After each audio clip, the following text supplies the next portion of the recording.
दाऊद इब्राहिम, वो नाम जिसे सुनकर बड़े बड़े गैंगस्टर्स की टांगें कांपती थी।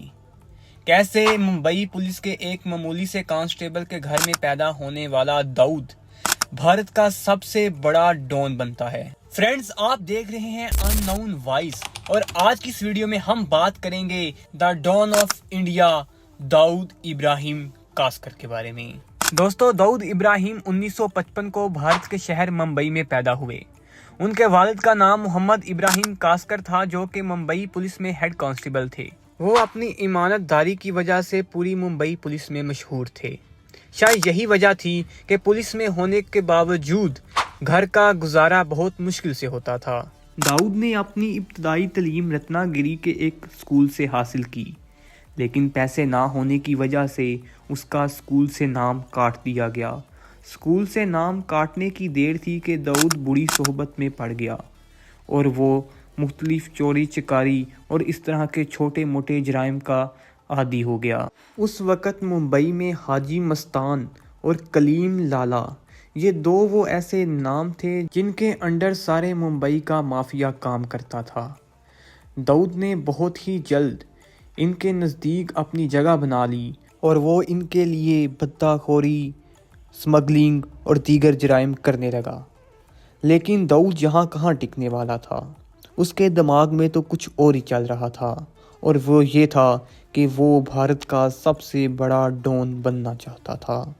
दाऊद ने अपनी बहादुरी और चालाकी की बिना पर बहुत ही जल्द हाजी मस्तान और करीम लाला के खिलाफ बगावत शुरू कर दी। उसने उसके इलाकों में अपना कारोबार शुरू कर दिया और उसके पंटरों को जहां मौका मिलता वहां मारने लगा। एक दिन दाऊद को खबर मिलती है कि एक गाड़ी हाजी मस्तान के 5.25 लाख रुपए लेकर जा रही है।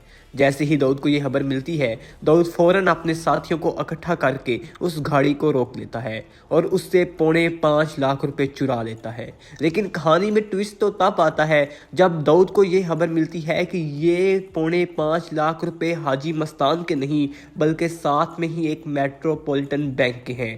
खैर, चोरी तो हो चुकी थी और वो भी पूरे 5.25 लाख रुपए की। उस वक्त 5.25 लाख रुपए एक बहुत बड़ी रकम मानी जाती थी। मुंबई पुलिस ने इसकी फौरन इन्वेस्टिगेशन शुरू कर दी और इसकी इन्वेस्टिगेशन को हेड कोई और नहीं बल्कि दाऊद इब्राहिम के अपने ही बाप इब्राहिम कास्कर कर रहे थे। जैसे ही इब्राहिम कास्कर को थोड़ी सी भनक मिलती है कि इस चोरी को दाऊद और उसके साथियों ने किया है, तो वो जैसे तैसे करके उनको मारते घसीटते हुए पुलिस स्टेशन ले आते हैं। लेकिन जब पुलिस को पता चलता है कि दाऊद का मकसद चोरी नहीं बल्कि हाजी मस्तान को सबक सिखाना था, तो वो दाऊद को छोड़ देते हैं और वो दाऊद को अपने एक खबरी के तौर पर इस्तेमाल में लाते हैं। और दाऊद पुलिस के साथ मिलकर हाजी मस्तान के मुख्तलिफ अड्डों पर छापे मरवाने लगता है। उस वक्त तक हाजी मस्तान और करीम लाला बहुत कमजोर पड़ चुके होते हैं और दाऊद का असर और रसूख पूरी मुंबई पर गालिब होता है। लेकिन ये बात समाद खान, जो कि करीम लाला का भतीजा था और पठान गैंग का एक मेंबर था, उसे बिल्कुल पसंद नहीं आती और वो दाऊद इब्राहिम से बदला लेना चाहता था। इसलिए उसने अपने साथ 5 साथी शामिल किए, जिनमें बड़ा राजन भी शामिल था, और उसने दाऊद इब्राहिम के भाई शबीर कास्कर को मरवा दिया। दाऊद को जब अपने भाई की मौत की खबर मिलती है तो वो तैश में आ जाता है और वो फौरन बदला लेने का फैसला करता है। सबसे पहले उसने बड़े राजन को अब्दुल कंजू नामी एक गैंगस्टर के हाथों मरवाता है और उसके बाद समाद खान को भी कत्ल करवा देता है।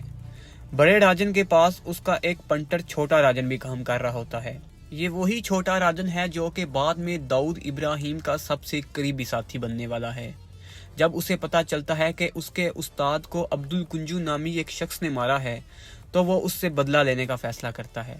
अब्दुल कुंजू क्रिकेट का बहुत बड़ा शौकीन था। एक दिन वो ग्राउंड में क्रिकेट मैच खेल रहा था कि छोटा राजन उसके पास जाता है और बीच ग्राउंड में उसे फायर मार कर कत्ल कर देता है। छोटे राजन की ये बहादुरी दाऊद इब्राहिम को बहुत पसंद आती है और वो उसे अपने साथ शामिल कर लेता है। दिन ब दिन दाऊद इब्राहिम का असर और रसूख पूरी मुंबई पर फैलता जा रहा था और चाहे क्रिकेटर हो या बॉलीवुड स्टार, हर कोई दाऊद इब्राहिम से डरता था। मुंबई पुलिस भी दाऊद इब्राहिम से तंग आ चुकी थी और उन्होंने डी कंपनी के खिलाफ क्रैकडाउन शुरू कर दिया। दाऊद के खिलाफ जब घेरा तंग होने लगा तो वो इंडिया छोड़कर दुबई भाग गया और वहां से सारा अपना निजाम कंट्रोल करने लगा। لیکن پھر شروع ہوتا ہے کہانی میں اصلی ٹویسٹ۔ 12 مارچ 1993 ممبئی شہر میں ایک صبح کا آغاز ہوتا ہے، لیکن کسے پتا تھا کہ یہ دن ایک ڈراؤنا خواب ثابت ہوگا۔ ممبئی کے 12 مختلف مقامات پر بم دھماکے ہوتے ہیں اور ان بم دھماکوں کا الزام ڈی کمپنی اور داؤد ابراہیم پر لگایا جاتا ہے۔ داؤد ابراہیم نے ان الزامات کو ماننے سے انکار کر دیا ہے، لیکن بھارتی حکومت کا یہی کہنا ہے کہ ان بم دھماکوں میں داؤد ابراہیم ہی ملوث تھا۔ انڈین گورنمنٹ نے داؤد ابراہیم کو پکڑنے کے لیے بہت کوششیں کی، لیکن وہ ناکام رہے، اور اب انڈین گورنمنٹ کا یہ الزام ہے کہ داؤد ابراہیم پاکستان میں موجود ہے اور پاکستانی ISI اسے سپورٹ کر رہی ہے، لیکن یہ الزامات ابھی تک الزامات ہی ہیں، کیونکہ ان کا ثبوت کسی کے پاس مکمل نہیں، اور داؤد ابراہیم کے بارے میں سب کچھ معلوم ہونے کے باوجود بھی داؤد ابراہیم کی کہانی ابھی تک پر اسرار ہی ہے۔ فرینڈز، میں امید کرتا ہوں کہ آپ کو ہماری یہ چھوٹی سی کاوش پسند آئی ہوگی۔ اگر آپ کو ہماری یہ ویڈیو پسند آئے تو ہمارے چینل کو سبسکرائب کریں اور اس ویڈیو کو لائک کریں۔ آپ کی سماعتوں کا بے حد شکریہ۔